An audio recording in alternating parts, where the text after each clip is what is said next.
Well, thank you so much. Well, this is Mom on the Right, and I'm speaking to Bruce Eberle, and he has an amazing book out. It's called How Black Americans Will Re-elect Trump. And not only is it about Trump, it's about the history of why a lot of Black Americans felt betrayed during the Civil Rights movement and so forth. And sir, thank you so much for writing this. Can you just tell me at the heart of it, why did you write it?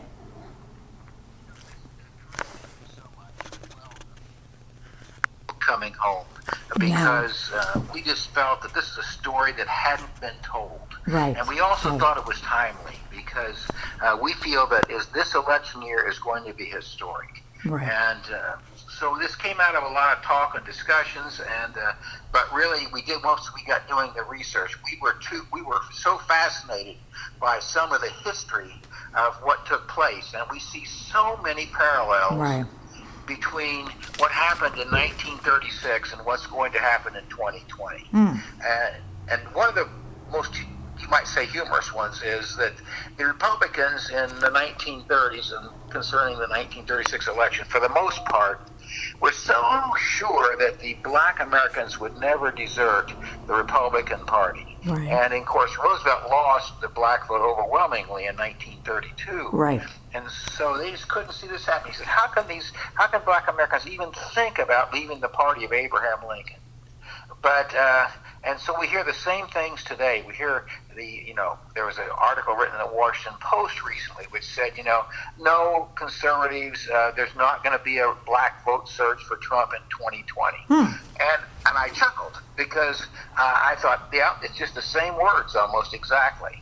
And but so many similar things have happened, even down to the fact that in 1936 there was a huge rally in Madison Square Garden where there were 16,000 Black Americans at this big rally, and all the leaders of the rally were former Republicans. Right. And FDR wasn't there, Roosevelt wasn't there, but there was a big banner with his picture on it, and he was hailed as the second emancipator. And so there was a huge rally, and it became symbolic, and more of these rallies were held across the country. And in January of 2019, there was a big rally in Los Angeles, and in that rally this year, it was also over 1,000 Black Americans rallied. My apology. Rallied, and they were at a big hall in L.A., and we talk about that in the book. And in this at this rally, it was almost like 1936 all over again. It wasn't the same size, of course, as the rally in Madison Square Garden, but it was still a significant rally, and also they are having more of these rallies across the country. Yeah, and what really, and what I loved about the book, even before we started hitting record, this is like rarely there's a book I can put down. This might, I had this on my book, on my night table for over a month, because I would reflect on, I was raised a Democrat, and I was raised to believe that Republicans were racist, and that was unacceptable. And I rightfully so. Racism makes me sick, or anyone, it should make you sick. And and what really gets me is the lies that have been perpetrated by the left. Can you kind of go into that? Well, you're exactly right. No Republican candidate for president was ever called a racist until Barry Goldwater in 1964. Right. And this was really ironic because Lyndon Johnson himself had been a dyed-in-the-wool racist since the very beginning, and he had actually blocked the 1956 Civil Rights Act. And in '57, he neutered the act because the Republicans were going to make the enforcement of civil rights of Black Americans in the South enforced by the U.S. Justice Department. But Johnson said he changed it to Southern juries, knowing that Southern juries would never do anything to enforce it. And here's the real irony is, so Johnson is elected in 1964. Right. And when he gets through in 64, in 1968, only 5% of those schools in the South have been integrated. Nixon comes in, and by the time he leaves office, 95% of the schools in the South were integrated. Huh. This is just such an incredible contrast between the so-called civil rights president and that Richard Nixon has been vilified all these years. And That's of course, stunning. Go ahead. No, that's stunning to me. See, I'm still learning. Yeah, that really blew us away when we went across that statistic. Wow. And then of course, and I thought to myself later, because in the last week of the '64 election, Goldwater made a speech in South Carolina, and it was broadcast in 86 other TV stations across the South. And in there, he not only pledged to enforce the '64 Civil Rights Act, but also talked about there was no place for racism in the Republican Party, no place for segregationists in the Republican Party. And he was, of course, always accused of using coded language to attract racists. And the truth of the matter was, he did the exact opposite the last week of the convention and throughout. And the Claremont Institute did a study showing that, in fact, Goldwater never changed his message, no matter what part of the country he was in. And so I said to myself, the irony is this: Lyndon Johnson did nothing to enforce the '64 Civil Rights Act or the Voting Rights Act. Had Goldwater been elected, he would have enforced both. And that's sort of breathtaking, because Goldwater pledged, even though he had voted against the '64 Civil Rights Act, he said, I will fully enforce it. And Goldwater always did what he said. He was never a man to say one thing and do another. Again, there were just so many ironies in this whole process. And of course, the one thing that really got us started was when it was possible for me to receive a copy of a survey taken by the official Trump campaign in Pennsylvania just 4 days before the general election. And in that survey, it showed that 21% of black Americans intended to vote for Trump. And that fit perfectly with what happened in Pennsylvania. And in fact, later somebody said, well, that poll, because they didn't have an oversampling of black voters, the legitimacy of it was plus or minus 6%. I said, even if it was a minus 6%, it would be 15% of the black voters in Pennsylvania still voted for Trump. And I happen to think it was much higher, because there was a huge shaming factor that was going on in the election. White voters who were for Trump didn't want to answer that they were voting for Trump. I can imagine the reluctance of a black voter to say, I'm going to vote for Trump. I know, as a white woman, I was like, yeah, I'm going to kind of hide this under my belt. So, yeah. Yeah, it's truly amazing. And so, we try to go back in history in this book and to explain exactly what had happened all along the way, and even to the extent of how that it was, they try to say today that Republicans were the segregationists, but in truth, it was white progressives, primarily driving the whole segregationist movement after the 1890s. And so that when Edward Ross, the PhD from Johns Hopkins University, wrote his many books, a dozen books, they were just awful. And he was the main driver behind the whole idea that black Americans were inferior to white Americans. And he drove this, and he was an intellectual. It wasn't some sort of the common Southerner or anybody else. And then when it came around to finally getting rid of segregation, it was primarily led by Christians in the South who realized it was wrong. And even today, they're not given credit for that. And then there's so many myths that we've been led to believe are true or simply not true, such as the Southern strategy of Richard Nixon was a racist strategy. Yes, it had nothing to do with that whatsoever. Wow. In fact, his message again in the South was the same as it was in the North. But what happened is, after World War II, a lot of things happened. One of them was, and this sounds like a simple thing, but air conditioning came in. Well, when air conditioning came in, it meant that you could then move big plants or manufacturing plants to the South. And so a lot of people did migrate from north to the south. Overwhelmingly number of those were Republicans, but also they set up these plants. And then when they talk about the New South, they talk about how it's energetic and it's bustling and growing and all these sorts of things.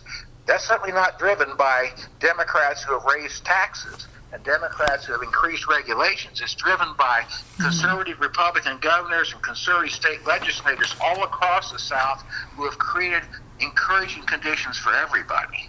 And I even thought that the stories about the fact that now in 1970, the Great Migration, which began before World War I, which is Black Americans leaving the South for the North and for the West, right. It reversed itself in 1970. And in 1970, the majority of blacks' movement has been from the North and the West to the South, not from the South to the North. Again, showing, because Black Americans know better than anybody else whether or not it's dangerous to go into to the South anymore. Right. The South was not a good place, but now it's become a much better place, and older people are retiring there, and even in small communities, and young black people are going to work in the cities of the South, in Atlanta and Birmingham and Miami and Houston and Austin and so forth, all across the South. It's quite an interesting story, but if you would listen to the media, you would believe the exact opposite was true. That's what was so stunning about the book, was that it kind of rocked my world, and like all the lies that a lot of us have believed, and you mentioned in the book, and it was really, I think, pertinent as well, is that, you know what, there was never an apology to Black Americans for failing them on the civil rights movement. Both parties, but in general, I think Republicans. That really hit home for me. Can you just comment on that? Well, if you look at all the policies of the Great Society that really were terribly damaging to the black family. Right. In 1948, there were more intact white families than black families than there were intact, percentage-wise, than intact black families. Right. We, through our welfare policies, virtually destroyed these families. And then when it comes to the Democrats, who had engineered segregation, who had engineered all these various things, they never accepted any of that responsibility. They just simply tried to offload it onto Republicans. And blame the Republicans. I mean, Goldwater shouldn't, in my opinion, have voted against the 1964 Civil Rights Act.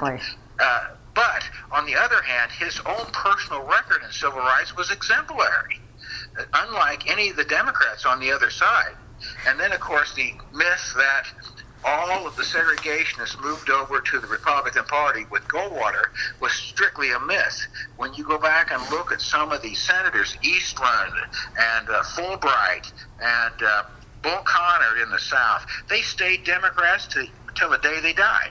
They didn't leave the Democratic Party. Only one senator left the Democratic Party, and that was Strom Thurmond. All the other hundreds of others, and maybe thousands of others, stayed in the Democratic Party. Wow. Do you think Black Americans, blacks in the United States still deserve an apology? I think so. I think both parties. Well, we're not going to hear from the Democrats. So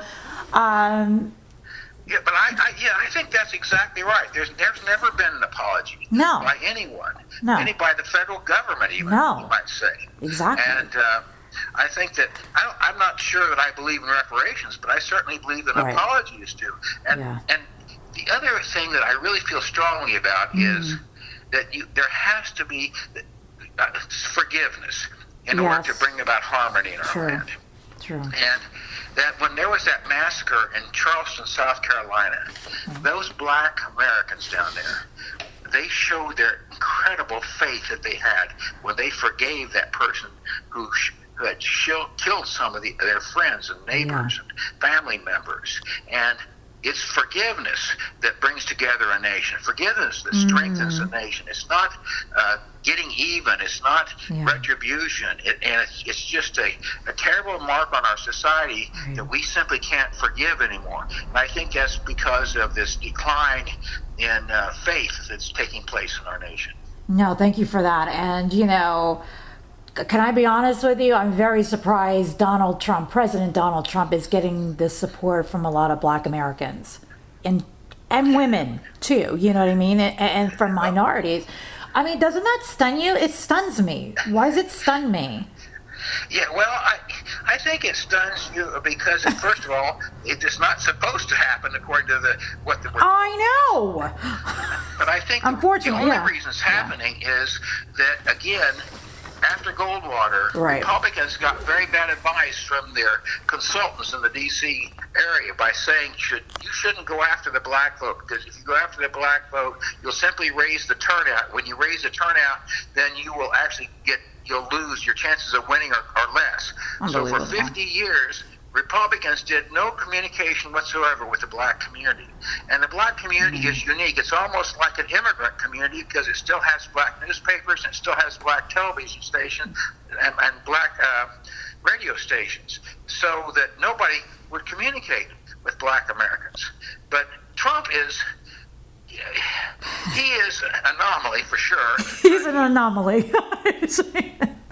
But he's a businessman. He is. And he just looks at things like, here's the problem, let's solve it. Yeah. I always laughed when he first got into office because he would get a big announcement maybe would take place on Tuesday, and then he would do something else on Thursday, and they said he stepped all over his good news. But that's not the way he looked at it. Yeah. I've been in business for a long time. What you do is you solve one problem, you move on to the next. And as soon as you can solve the next, you move on to the next. And that's exactly the way he looks at things. But I like the comment, too, of the black pastor, Darrell Scott, in Ohio, who said that Donald Trump is the most pro-black president of my lifetime. Wow. And I can see that because they can see results. Results are the only thing that counts. And that's why I can certainly understand why black Americans certainly appreciated what Lyndon Johnson did, even if he was a racist, because it's only the results that count. It's not why you do them. And now, I'm not justifying Lyndon Johnson. I'm not saying the end justifies the means, but I'm just saying if you're on the other end of it, then if you're a black American, you can certainly appreciate that. And Vernon points out that his family in 1966 was living in Los Angeles, and he was in his maybe young teenager, and his mother was from Franklin, Louisiana. So they all got in the family car, and they drove from Los Angeles to Franklin, Louisiana. And L.A., he said, we knew there was some discrimination, he says, but it wasn't of the vicious type. He says, but when we got to Franklin, Louisiana, he said that then I really realized some of the things that my mother had gone to, the two water fountains, the three restrooms at the filling stations, and all those sorts of things. But he said, I also looked back and said to myself, if it hadn't been for the 64 Civil Rights Act, we would have been able to stay in Holiday Inns and been able to stay in Comfort Inns as we drove across the country to go back to visit my mother's town. So just little insights like that people don't realize. He said the 64 Civil Rights Act was so empowering, it made you feel like you were a full, entitled citizen for the first time. Just a huge step for black Americans, because nobody wants to feel like that they're a second-class citizen. And yet today we set black people up. We break up their families by subsidizing the breakup of the family, and we destroy the home, and then we basically, and both political parties can be guilty of trying to simply want to manipulate their vote. But in Donald Trump's case, for all of his faults, I don't think that's it. I believe that what he does is because he believes it's good for the country and good for everyone in America. No, thank you for that. And it's like I said, we're still astounded, but you know what? The facts are the facts, and the numbers don't lie. I have to say, you got a lot of endorsements. You have Ken Blackwell and Dr. King. She endorsed the book, and these are very powerful voices in the black community and in political life. Can you? I know I don't want to sound repetitive, but are you surprised the support that this president has gotten from black political leaders? Well, yes and no. Okay. I guess in some ways I think it has happened, but it's almost like not all. It says in the Bible, ask and ye shall receive. Right. I just don't think anybody had asked for their vote before. And it wasn't as if it had never happened. In the year 2000, there was Richard Nadler, who's no longer living, succeeded in getting a couple of wealthy Midwesterners who own companies to back him, and he conducted these tests, what he called a meta-study of 19 areas or districts or precincts or whatever you want to call them in 5 different states. And this study is about 100 pages long, but the whole point of it all this is that in these districts in one election year, there was no appeal to black voters, but side by side in another district there was. And then he measured and compared the results. And he did this, and what he found was in every single case, the black vote for Republicans increased as he communicated with black voters, and the Democrat vote also decreased because the issue of trust kept some black voters from actually voting for Republicans. Right. Because, for 30 years, there have been polls that have shown that about 1/3 of black voters are as conservative as anybody else on all kinds of issues, not just racial issues, but national defense, taxes, law and order, everything like that. And so, but these black voters have not voted for Republicans. So that's what I also wanted to find out in the book. We wanted to find out. So what we found out was that basically it was the issue of trust. There was a lack of trust because for 50 years, while Republicans hadn't been communicating with black voters, Democrats had. And what they'd been telling them was, all Republicans are racist, all Republicans are racist, all conservatives are racist. Right. And so for 30 years, so when you have silence on the other side, then you believe that the Republicans are racist. So you don't trust them, even if they say you agree with them on the issues, like abortion, like energy, and all those sorts of things. And so I think that, again, this lack of communication was the primary problem. And there was some testing, like I said, in 2000. And Nadler showed that if you would communicate with black voters, you could increase your share of the black vote.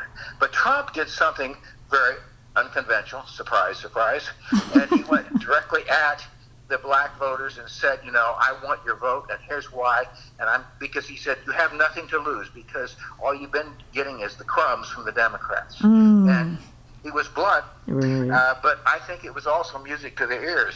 And there was something other interesting thing about Trump that Jason Riley wrote about in the Wall Street Journal, and that is that Trump, when he was on The Apprentice, that his percentage of the black listeners was higher than his percentage of white listeners. That he was stronger in the black community because it was about entrepreneurship. And the black community has always been very strong in entrepreneurship. The only time it went downhill was during the 8 years of Obama, where he pushed dependency. But prior to that, they had always been stronger than white Americans. And so because Trump had a lot of black participants on The Apprentice, he had a great black audience. And so he came in with a positive image among black Americans that most other people didn't have. I did not know that. That's pretty incredible. Is this? Thank you for that and that insight. And finally, I have to ask you: is this going to be a turning point for the Republican Party here? Trump, is he the? Is this it? I mean, he's a turning point for the party itself, not being a party of because we're seen as let's just be realistic. Republicans are seen as the party of the white people. Exactly right. Well, yes, I do think it's a turning point. Okay. I do, but again, FDR provides the model because when FDR campaigned back in the 30s, he said basically his people behind him, Harold Ickes and his wife, they both said, you're not going to get people to vote for Democrats. So he never campaigned as vote for Democrats. He only campaigned vote for FDR. Vote for FDR. Right. He's the second one of the person after Lincoln to provide what you need. So his appeal was totally for him. And it wasn't until 1948 that he actually a majority of black Americans identified themselves as Democrats, and barely so even then. And as you know, Eisenhower got 39.4% of the vote in 1956, and Nixon was poised to win perhaps the majority of the black vote, right, because Dr. King's father, Martin Luther King Sr., had endorsed him in the Republican primaries. And then, of course, after the arrest of Dr. King in Birmingham, and the judge threatening to put him in a dangerous prison, and Nixon didn't make the call, and Bobby Kennedy did, and John Kennedy called Coretta King, and Nixon didn't, and that was the collapse of that, even though Nixon still ended up getting 32% of the black vote. But there were so many opportunities, but nevertheless, what we have to have first is for the black voters to vote for Donald Trump. Because right now, even the Republicans, even the conservatives, are still skeptical of Trump winning, which I think he's going to win quite substantially, frankly. But they still don't see the value in being straightforward and spending time and money going after the black vote. And once they start doing that, and they start appealing to them on the issues that are important to them, and convince them that they can be trusted, once they believe they can be trusted, then they will win over 30% of the black vote. No, thank you so much. And, I can't reiterate how important this book is. They should have it in our history classes, to be honest with you, because you know what? I never learned this. I want to thank you so much for just joining us and, clarifying so many things that we've been lied to. I mean, a lot of us have been lied to most of our lives. Even my parents were teaching me this stuff. So I want to thank you and for your work and for being on the front lines. Well, thank you so much, Corine. I really appreciate being on this. Is this a podcast? Yeah, this one's going to be a podcast. Yes, sir. Okay, and I certainly hope that others will buy the book so that they can also learn this story, as you said, because we think Coming Home tells a pretty accurate story of exactly what's happened in the past and provides good predictions as what's going to happen in 2020. Yep, buckle up, guys. Buckle up. You heard the man. You heard Bruce talk. And you guys, I'm going to put a link in the article. And please pick up Coming Home, because you know what? It's going to revolutionize your life, because it's going to wake you up. It woke me up. Thank you so much, Bruce. You have a great day, and you always have a platform with us. Thank you. Thank you very much. Thank you, sir.